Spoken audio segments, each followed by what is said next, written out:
He dropped to one knee on the rooftop of the Violet Crown Club in Austin, a blue velvet box in his hand, the city lights bouncing off Lady Bird Lake like they were cheering him on.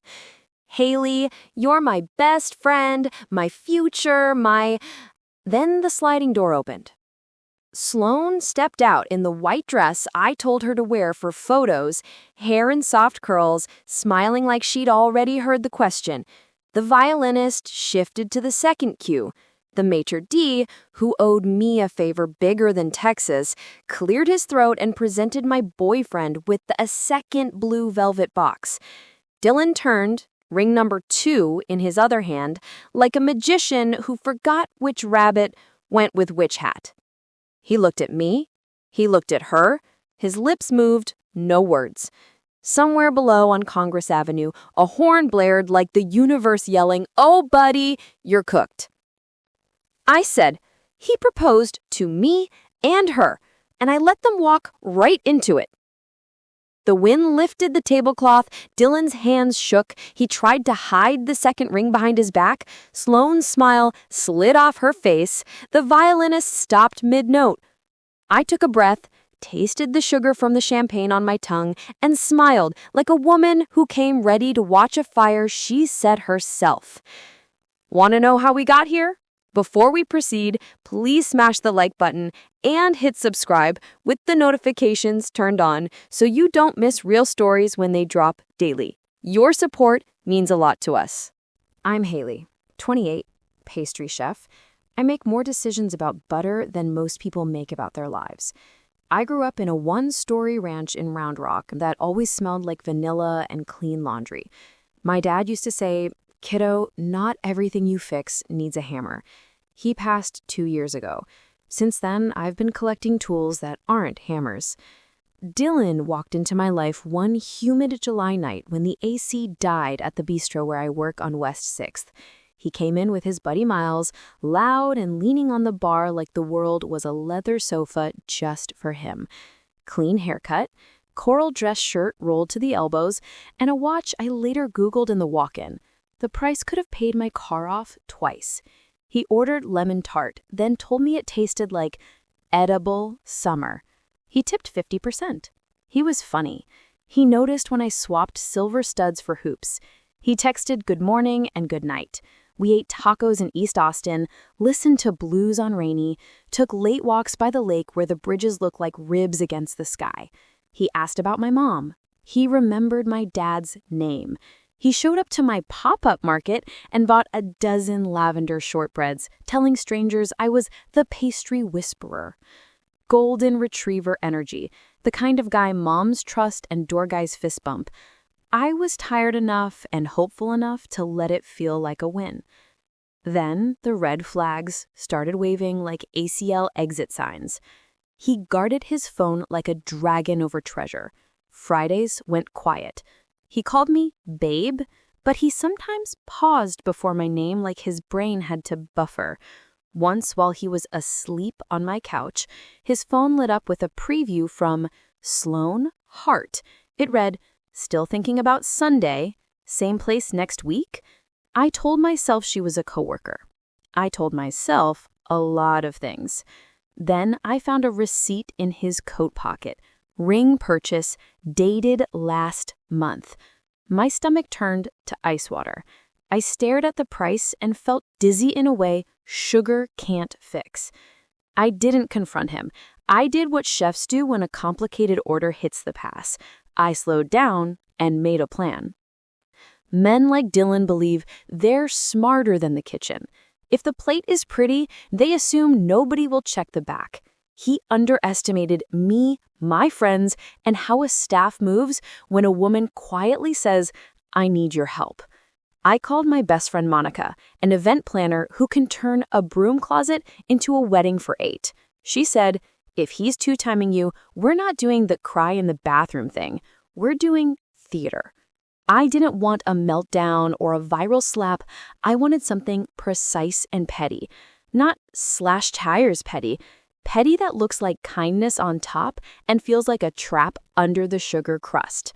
Step 1. The setting. I told Dylan I'd been invited to a chef collab rooftop tasting at the Violet Crown Club. Real enough, I do their member night sometimes. Bring friends, I said. Golden hour photos. He perked up.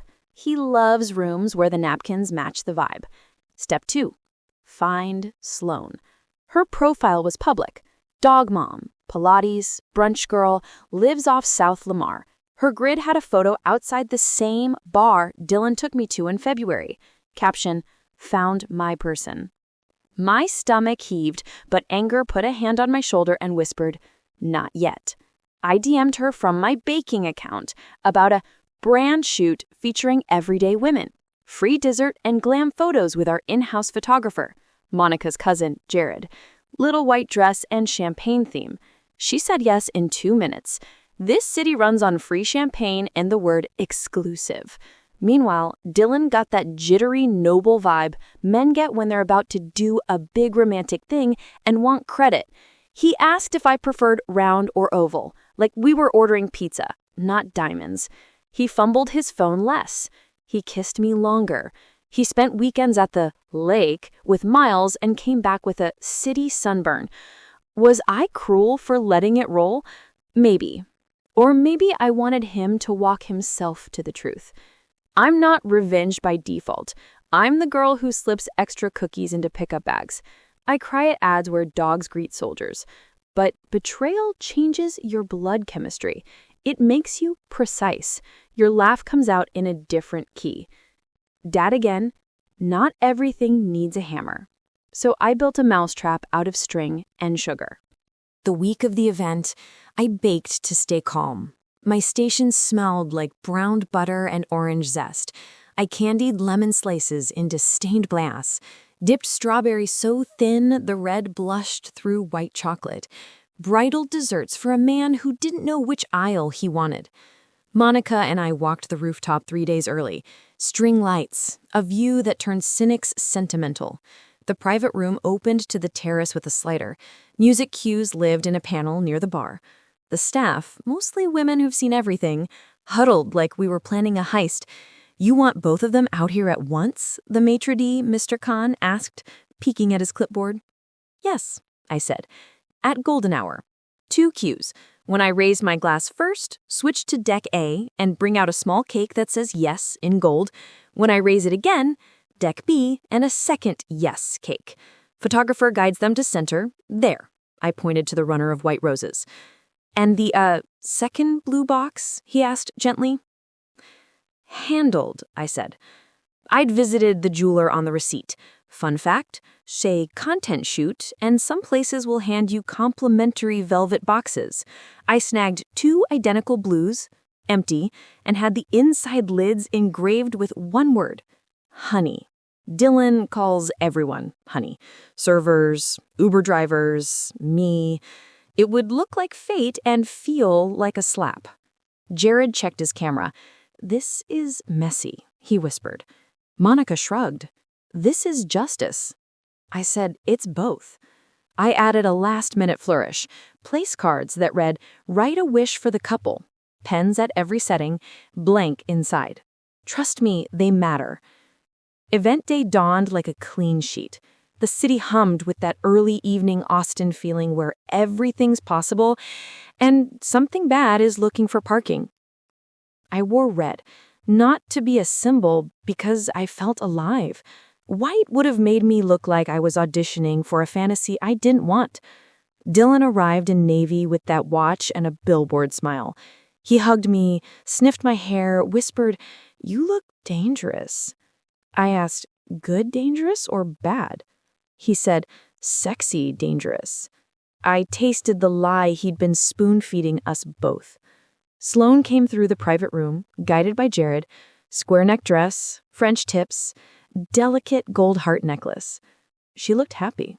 My anger flinched. Pretty, Monica murmured. You sure about this? No, I said, but I'm sure about me. Guests settled, mostly my friends and a few of his. Staff artfully filling gaps. No one knew everything. Only 3 people did. Me, Monica, Mr. Khan. That's revenge rule number 1. Keep the circle tight. Too many cooks ruined the stew. We toasted, nibbled crab cakes and fig crostini. Dylan drank fast. He kept touching his inside jacket pocket and glancing at the terrace like he'd planted a surprise he prayed wouldn't wilt. Golden hour washed the skyline in honey. I raised my glass. Deck A. The violinist stepped out.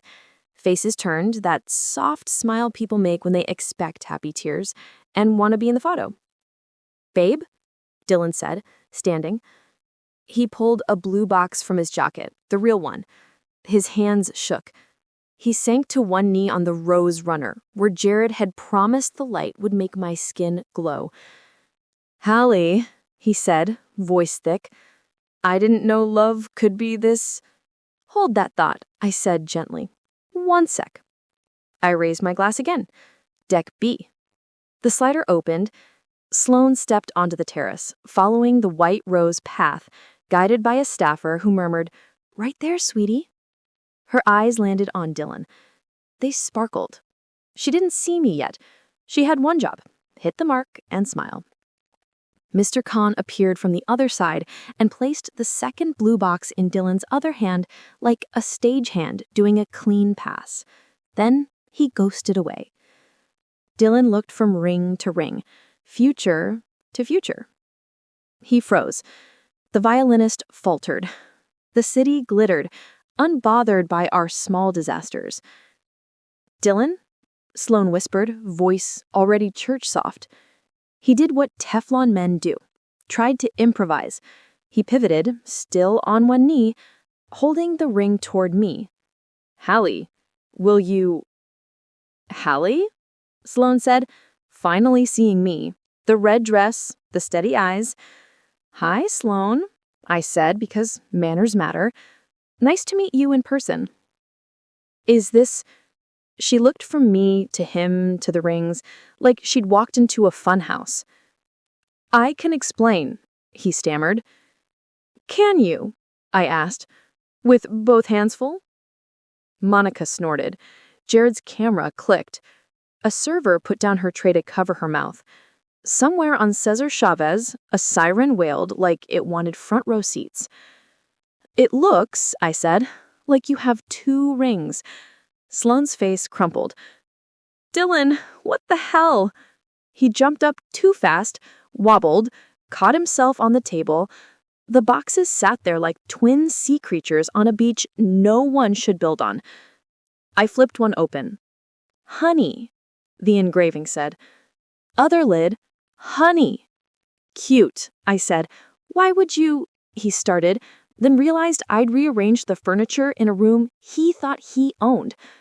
This is where people expect screaming, drinks in faces, slaps.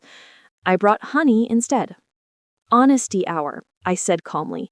"You told me we were going somewhere special this week. You bought a ring last month. You told Sloane. What did he tell you, Sloane?"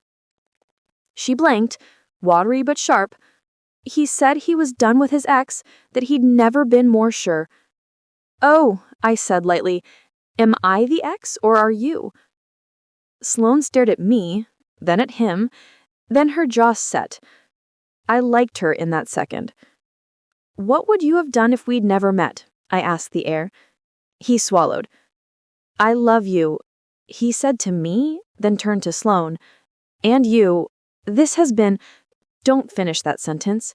You're about to invent a new kind of stupid." He shrank. I almost felt bad, then remembered the Friday vanishes, that bar photo, and how he watched me plate desserts like he could own that too. I tapped the wish cards. "Everyone," I called, bright as a bell, "please write a wish for the couple." I gestured to Dylan with an open palm. "You decide which couple." Nervous laughter, then the scritch of pens. Monica wrote like she was grading him. Jared doodled a guy juggling rings and dropping both. A server wrote, "Run." "Queen." Dylan reached for me. "Please." Not done. Because I promised myself I wouldn't use a hammer. I brought a scalpel. 2 days earlier, when the breeze smelled like rain and my stomach clenched into a fist, I added one line to our event contract. Boring, legal, beautiful. It said, any pre-authorized charges for decor, entertainment, and proposal fees were non-refundable and could be allocated to a registered charity of the host's choice if the event scope materially changes. Is that normal? The coordinator asked. Weddings cancel all the time, I said. Better to give than to burn. She loved me for that. People love a woman who plans for kindness. I doubled the florist order. White roses everywhere, purity and a garden funeral vibe. I called a women's shelter in East Austin that runs a kitchen program for survivors. Asked what they needed. Answer, everything. I built a registry titled Honey's Kitchen.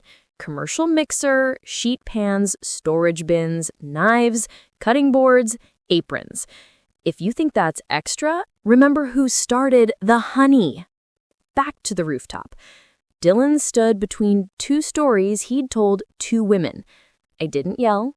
I didn't cry. I said, you're free to go. But first, a small ceremony. A ceremony for what? He croaked. For your habit, I said. For the word you toss like confetti. For honey. I rang a tiny bell Monica set by my plate. The sound was soft and bright. Two servers emerged with the twin cakes. White outside, lemon inside, gold yes on top. Not because I was saying yes, because the word was his favorite trick, and tonight it was mine. Here's how this works, I said. Pick a cake to cut and hand a slice to the woman you want to feed first. Then, open one blue box and say one true sentence to her. No speeches, one truth. Then, you'll leave the terrace and take the stairs. Which street you hit is your business. Are you serious? He asked, glassy-eyed. Dead serious, I said. Refuse, and I ring the bell again. The violinist plays Happy Birthday, we eat cake without you, and the woman you didn't choose hands out slices. Either way, you're walking. The staff froze. Someone coughed. The city hummed. Sloane crossed her arms. Do it. Say one true sentence for once. He licked his lips, his nervous tick, and reached for a knife. He cut the cake closest to me. Of course he did. Men like him always go for what seems hardest to lose. He plated a slice and held it out. I waited. He opened one blue box. Empty. Flinched. Opened the other. Also empty. Stared into velvet like it might feed him lines. One sentence. Truth. I thought I could manage both, he said. The next morning, I woke to a novel-length text from Dylan. I owe you an explanation. We could be something special. Blah, blah, blah. Apologies like coupons. He thought they'd expire if I didn't cash in fast. I didn't reply. Blocked his number, filtered his email into a folder called Static. Showered until the water went cool, pulled on sweats, and baked. The kitchen smelled like cinnamon and butter. First tray of cookies burned a little because it kept replaying his face when the second box appeared. At noon, Monica and I drove to the women's shelter with the first wave of donations. The venue rushed because we love a good story. A volunteer with kind eyes led us to a room painted sunflower yellow. Stainless tables, a rack for sheet trays, a poster that said, "You are not the worst thing that happened to you." We unpacked mixers, pans, knife blocks lined like soldiers. My throat burned. I thought of Dad, of women who would make biscuits from scratch and stand a little taller because of it, of Sloane in her white dress, jaw set when she told him to say one true sentence. I DM'd her later, not to rehash, just the registry link, and if you need a place to cry that also has cookies, I'm your girl. She sent a heart and thank you. That night I FaceTimed my mom, her cardigan slipping off one shoulder. She listened without interrupting, not shocked, just seasoned. When I finished, she said, "Your dad would have hated that boy's watch." We laughed like somebody opened a window. Was I too cruel? I asked. You were clear, she said. Different thing. And you were kind to yourself. That matters. Comment section will say I should have told her privately first, I said, staring at my ceiling. People love rules for pain. Let them, she said. You didn't raise your voice. You rang a bell. You gave him a chance to be honest. He chose the smallest truth. That tells you everything. In my DMs, one from an egg account, you ruined my friend's life for clout. Delete. Another from a club server. You were elegant. I'm rooting for you. Saved. Before bed, I opened a wish card someone slipped into my bag. Looping handwriting, may you remember honey comes from bees that know how to protect their queen. I grinned in the dark like a kid. Because life loves sequels. The next morning, Sloan messaged, he showed up at my building, tried to talk. Security asked him to leave.